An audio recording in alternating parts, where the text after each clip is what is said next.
Oh my goodness, NBA trade deadline week is here. This is one of the most best times of the NBA because honestly, after seeing what went down with the Lakers acquiring Luka Doncic, it's to the point you do not know who is going to be on the move. We got hit with a Shams blockbuster deal right before Lakers Talk Daily. We got to talk about that. James Harden wants to get out of the LA Clippers. Where is he possibly going to land?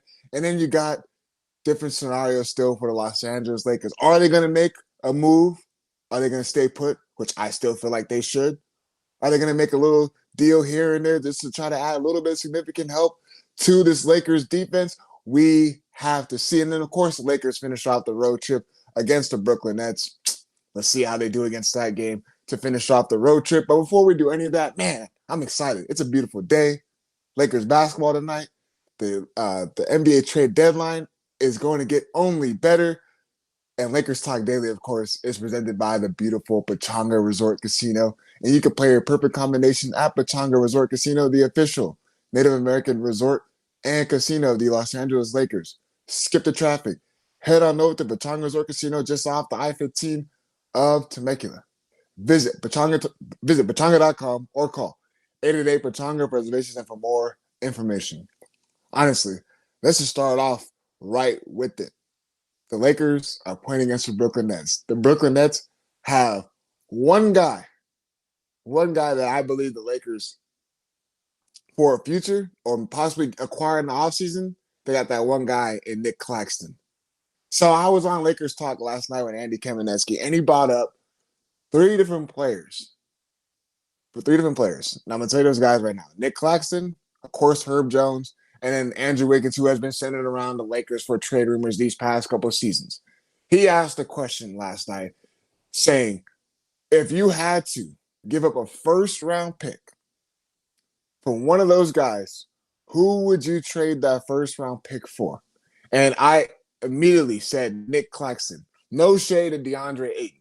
No shade to him at all. But this is why I said Nick Claxton. He has a high motor.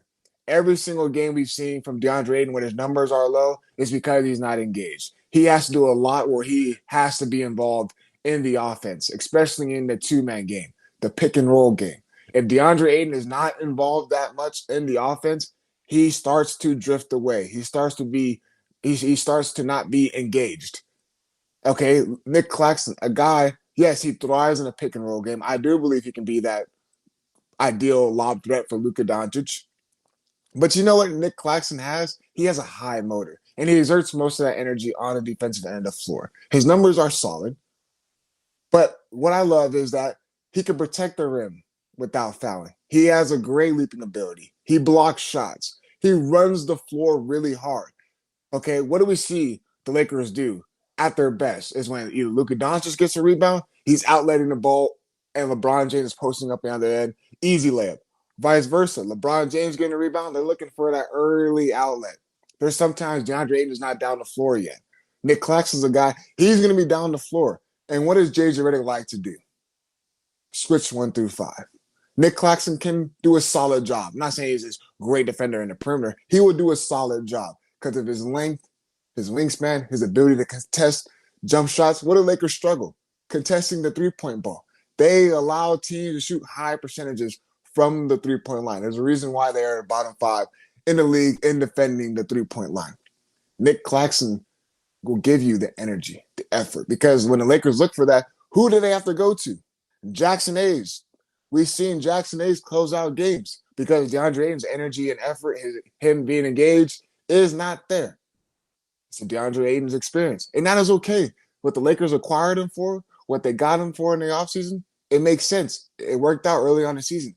Then you start to see a couple games. It's like this, and then, okay, you got a moment where it's like this. It's not consistent enough. Nick Claxton, I do believe, will bring the consistency. Then you look at Herb Jones. I'm going off of recency bias, and I told this to AK last night that, yes, Herb Jones, he is a great defender. Three-point numbers look a lot different from a year ago. What do the Lakers need in the wing? A guy who can actually shoot the rock. The Lakers struggle from the three-point line. Can Herb Jones provide the defense that the Lakers need? Correct. I absolutely believe he can do that. But I look at it as if you're going to acquire a 3-and-D guy, you need a guy who is a lot more consistent from the 3-point line.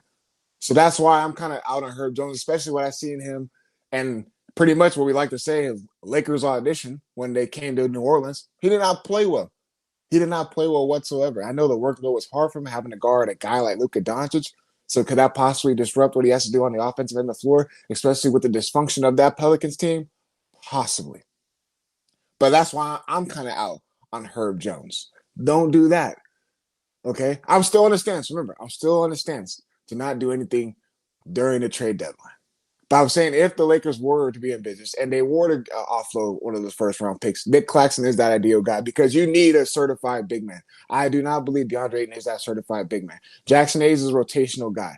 We see what happens when you give him 25 to 30 minutes when he was their starting big man.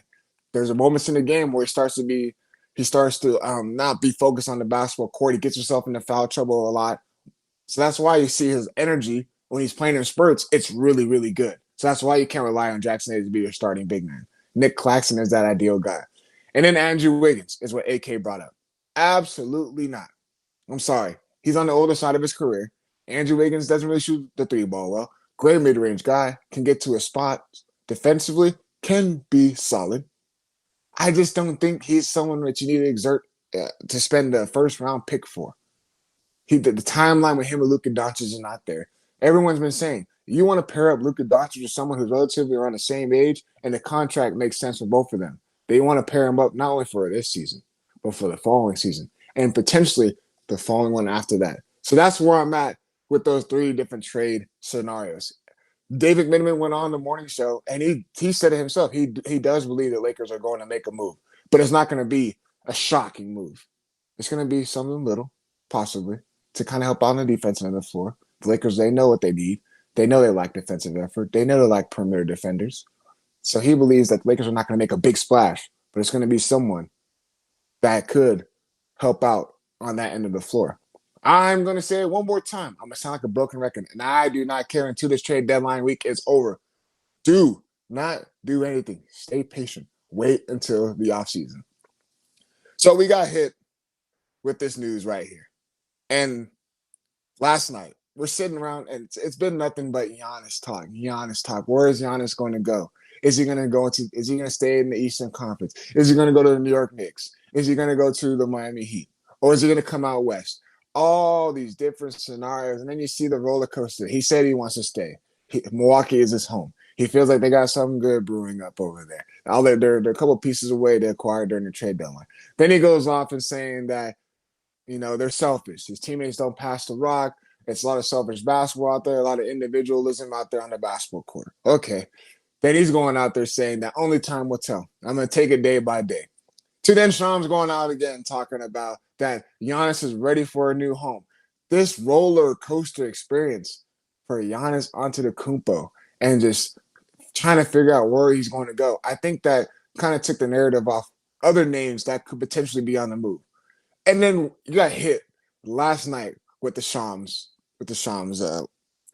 tweet and him saying that James Harden and the Clippers front office are working on a deal to possibly move him. And I'm like, what? James Harden being on the move? Are we for real about this? And let me tell you something. James Harden has actually been playing really solid basketball for the Los Angeles Clippers. I know you went into playoffs with James Harden, and it never works out. It has not worked out with James Harden come playoff times. He's had good moments, and then the moments in the playoffs where it's bad, it's bad. Okay? I especially remember that James Harden when he was on that Houston Rockets team and he ran into the Golden State Warriors team when they had KD, they had Klay Thompson, all those guys, Steph Curry, Draymond. And then what happens in that game? It wasn't just James Harden. It was a team effort. So that's just getting deep in the wounds. What I'm getting at is that James Harden just recently signed a contract extension with the Clippers, right? And you see what the Clippers, how they've been able to turn their season around this year. And you look at it like, really? Why is James Harden trying to be on the move? The Clippers are turning their season around.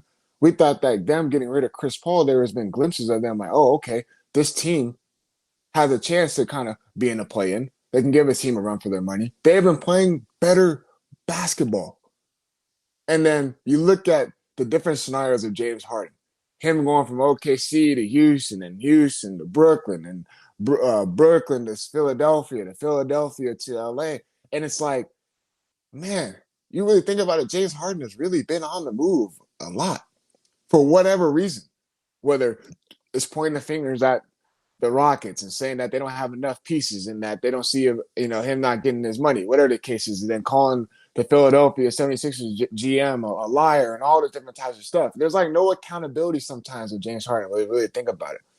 But what really surprised me is that the Clippers had something, okay? They had something. And when Kawhi Leonard being out of the lineup, James Harden was their guy. And he was playing really good basketball. Assist numbers are up, getting his points numbers were up. All the statistical stats looked really, really good for James Harden. And the Clippers were winning games. I know it didn't translate to them winning in the playoffs, especially when you look at last season. They ran to that Denver Nuggets, and we still remember that miraculous dunk that Aaron Gordon had. But then you just keep on looking at it and the history with James Harden. He's been on the move a lot. And I get it that he's going out there and he wants to seek more money. I know stuff that's been reported that he wants 2 years and a 2-year realm of $80 million. And there's been reports that he wants to go with the Cleveland Cavaliers. Now, I'll tell you this. If he does go to the Cleveland Cavaliers and they do just do a swap for Harden and Darius Garland, I will say the Cleveland Cavaliers will win that deal because James Harden is still at this age and the way the game is played, the craftiness that he does, the step backs, the way all that stuff goes down in today's NBA, he still does that at a really high level. You add him with Donovan Mitchell, Evan Mobley, and Jared Allen, two guys who also defend. Not saying Big Zubac hasn't been doing well because he has been a certified center in this NBA today. But you look at that, you're okay. I understand why James Harden would want to be on the move. Could it be a chance for him to win a championship? Possibly so, especially if he wants to go out east and everyone's saying that the Eastern Conference is wide open. The Pacers are hurt. The Celtics, who have been playing good basketball without Jason Tatum, they're still in the mix. And everyone just has this philosophy that the Eastern Conference is wide open. And Cavaliers are playing better basketball, especially with Darius Garland off the basketball court, a guy who can never stay healthy. Okay, now you start to realize, okay, we might have something going here. But it was just a stun to me because I thought LA and where James Harden grew up, all the different types of stuff you factor in, I thought LA was going to be the home for James Harden to finish off his career.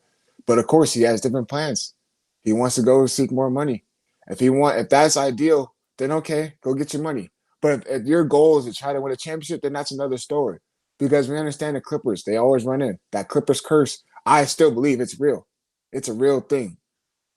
But it just sucks the way it's going down, especially how the Clippers started off 6-21. And then you look at it, they're now 23-26. They're right in the mix for a play-in. Kawhi Leonard's playing really good basketball. They're arguably they could have been in 2 All-Stars in this year's All-Star game. But you look at the history, it does not surprise me that James Harden could possibly be on the move. Now, Cleveland was just reported. We don't know where else he's going to be on his career. I know you guys are like, why are we sitting here talking about James Harden, the LA Clippers? Look, man, it's a big deal. It's a big move. It changes out how the Clippers season is going to go. I'm not saying that the Lakers could potentially run into. It possibly could. But now it's something else you don't have to worry about. You know what I mean? If that makes sense. It's something that the Lakers don't have to worry about. And there's something else that Lakers could potentially have to worry about for the foreseeable future that Shams put out literally a couple minutes before Lakers Talk Daily. We're going to dive into all that. But before I do, I have to let my partner, Zapachanga, give you guys a quick word. At Pechanga Resort Casino, you can rock and roll, sip and slide, twist and shout. Play your perfect combination at Pechanga Resort Casino, official Indian gaming sponsor of the Lakers.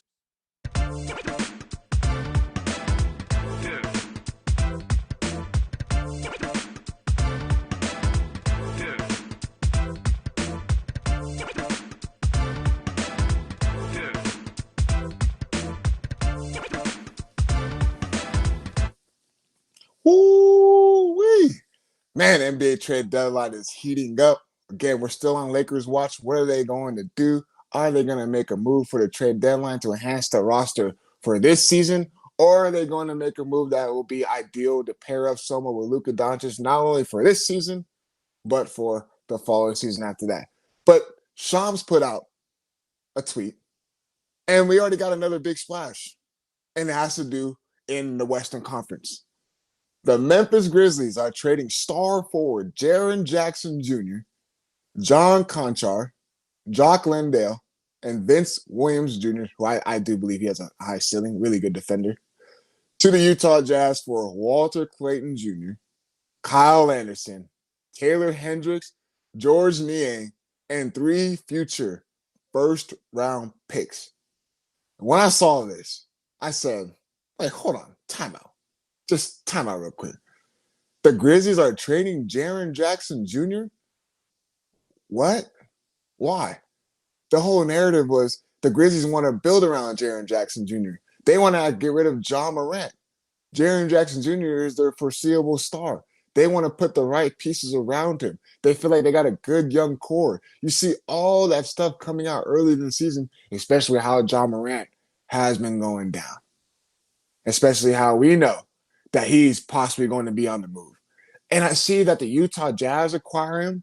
Look, I know the Utah Jazz aren't a good basketball team, but you look at what they're trying to do, okay, it makes a little bit of a sense.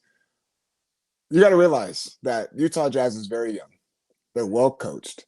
I know that, again, they're not a good basketball team, but that move just kind of just says that, okay, the Utah Jazz are trying to build something, all right? Well, you had Jaren Jackson Jr. to Lauri Markkanen, Keontae George, a rookie in Ace Bailey. Okay. They might have something brewing there. But it just doesn't make sense to me sometimes because, yeah, they got Lauri Markkanen, and then you pair Jaren Jackson Jr. They still got another big man in Kyle Filipowski. Then they got Yusuf Nurkic. And then they got Kevin Love. So they got a lot of big men on that roster. And, of course, Walker Kessler. So I'm like, okay, they're going to be a big team. And if they are able to figure out the young core as far as the guard situation, the Utah Jazz is going to be a team that is going to give teams problems. All right, they're 15-35. They're not doing anything for this season. But that move was definitely made for the foreseeable future. So stuff like that, you see what the Utah Jazz are trying to do, and they're trying to build something for not only this season but the years to come after that, then that's something to understand. The Grizzlies trading Jaren Jackson Jr. just shows that they're ready to offload and they're ready to sell and they are ready to get out of the Ja Morant business as well. I was very, very shocked that Jaren Jackson Jr. was traded. But that just goes to show you, after seeing what went down with Luka Doncic, after seeing what went down with them trading him to LA, sending Anthony Davis to the Dallas Mavericks, you do not know who could potentially be on the market, who could potentially be on the move. So the Memphis Grizzlies are definitely selling. They're going to definitely get rid of Ja Morant. Who knows where he's going to go? The Grizzlies are going to be in a full rebuild mode. The Grizzlies now have 13 first-round picks in the next 7 years. They're tied with the Brooklyn Nets and the Oklahoma City Thunder. Okay, makes sense for them. They weren't going nowhere. Their season is very, very mediocre. But just goes to show, okay, what are the Lakers going to do? The Jazz are trying to do stuff for the future. That's what the Lakers need to do. Why has everything got to be now? We need to trade now. We need to make a move now. Why? Why has that been the narrative? The Lakers, every single season, they make a move at the trade deadline just to enhance the roster that they got before the deadline. Why?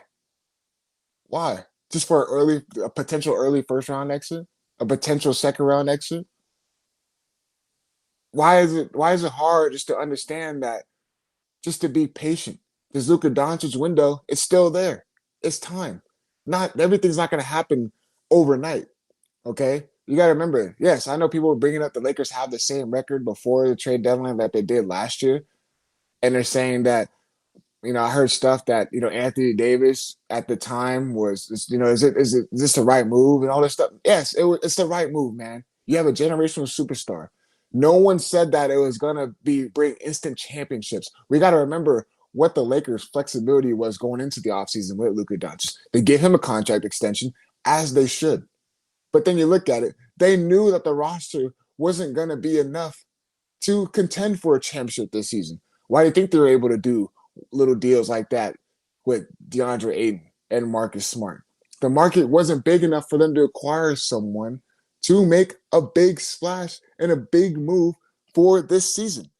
Everyone talking about this season is a gap year. It could possibly be right.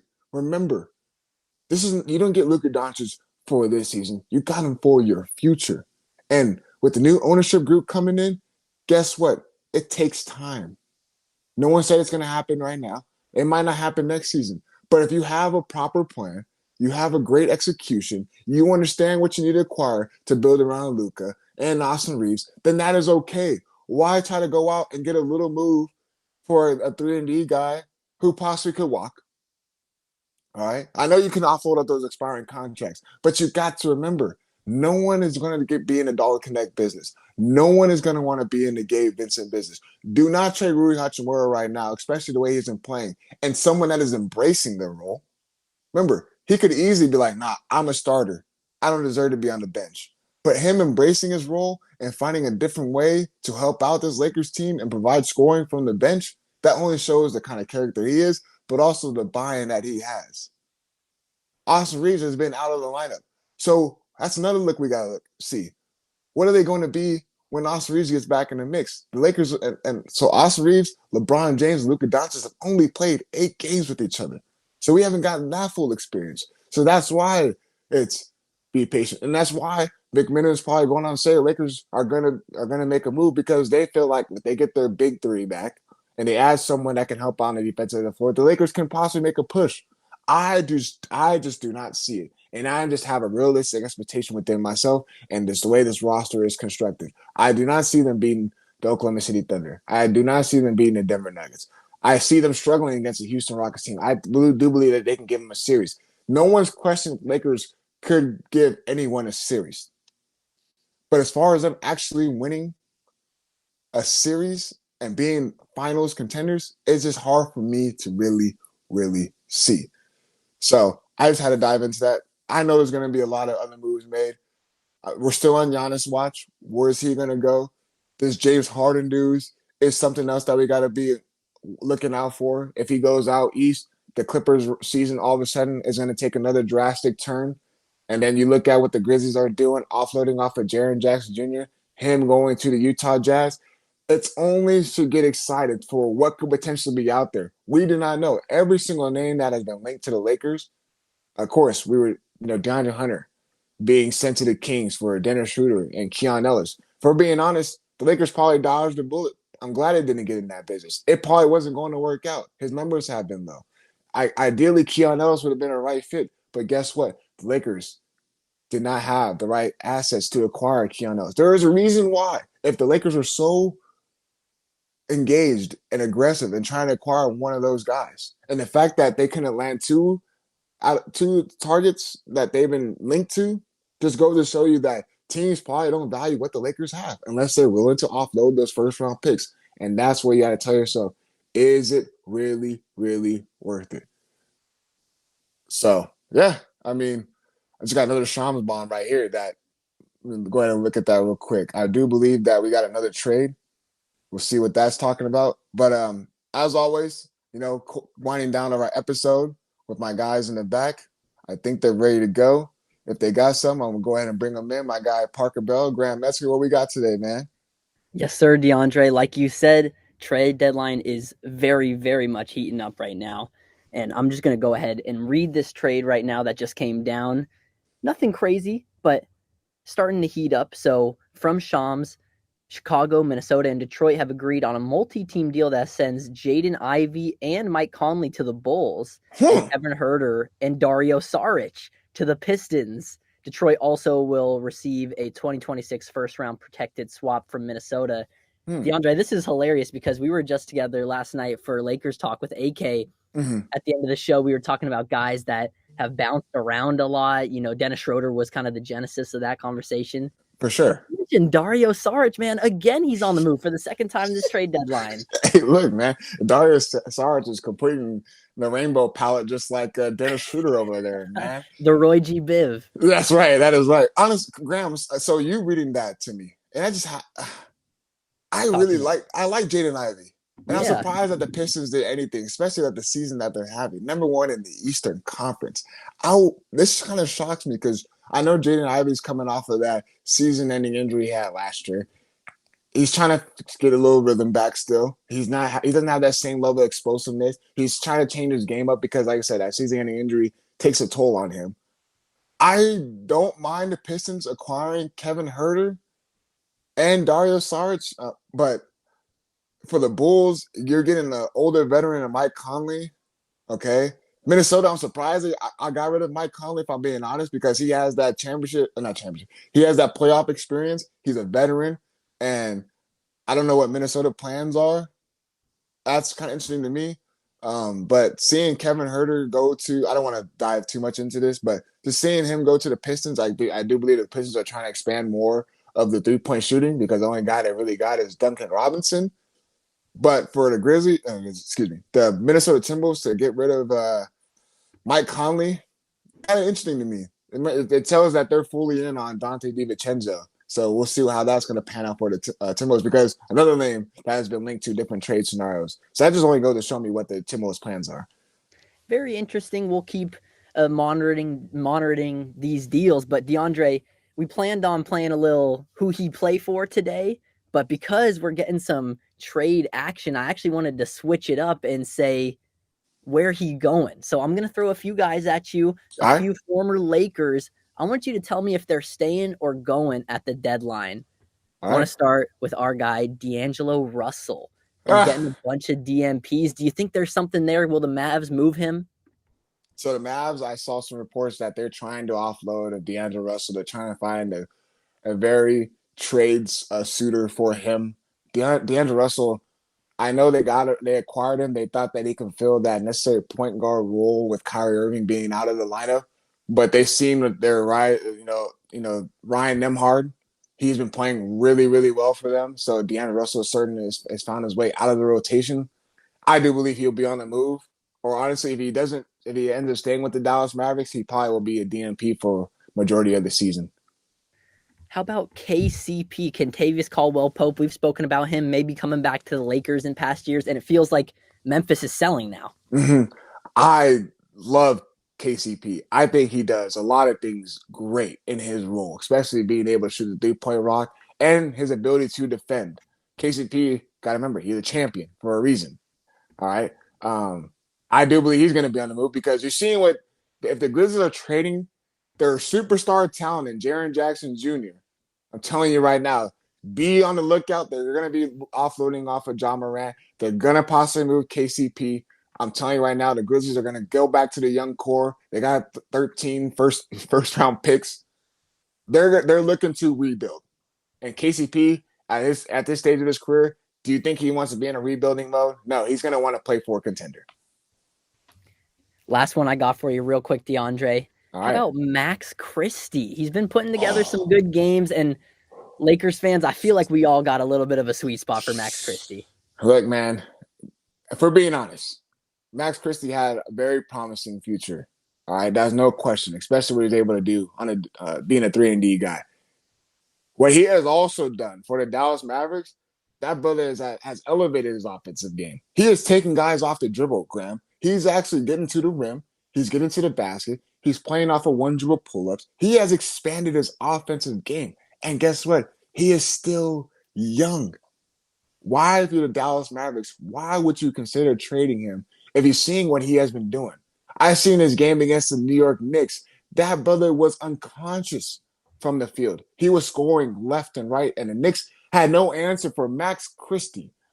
You're the Dallas Mavericks. You just acquired him, and if you look to even try to get rid of him, that would be a dumb thing on him. Again, we didn't expect him to have a full leap like this, but we knew he was going to be a very solid player in the NBA, especially what he was able to do. His minutes were really good for the Lakers. I know a lot of people are sad to see him go, but you had to make that move in order to acquire Luka Doncic, which we have to be okay with, right? So just seeing that, I don't believe that the Dallas Mavericks should even trade him. But honestly, seeing what they did wouldn't surprise me. They better keep him, man. They better treat our guy Max nice. And as we know, DeAndre Jason Kidd, they got a coach that knows what the F he's doing. Jason Kidd does know what the hell he's doing. Man, I see you guys in the YouTube chat. You know, if the Lakers don't get Giannis, they'll be a 5-7 seed for the next 3 to 4 years. Look, man, there's no need to try to acquire a superstar like that right now. Just be patient. Um, we'll see what happens. We'll see what happens. This is going to be very interesting as far as the trade deadline approaching real soon. What other names are going to be on the move? We're starting to see trades already going out there. Jaren Jackson Jr. to the Utah Jazz. James Harden could possibly be traded. Where is Giannis Antetokounmpo going to be going? Are the Lakers going to be making a move? Once again, this is why you got to stay on Lakers Talk Daily, because we're bringing you guys all of that right here. As always, Lakers got the Brooklyn Nets tonight. Finish off on a good note on your 8-game road trip and come back home and let's get ready to take care of business against the Philadelphia 76ers. As always, love you guys in the YouTube chat. Appreciate you guys tuning in. We'll be talking to you guys tomorrow. We out.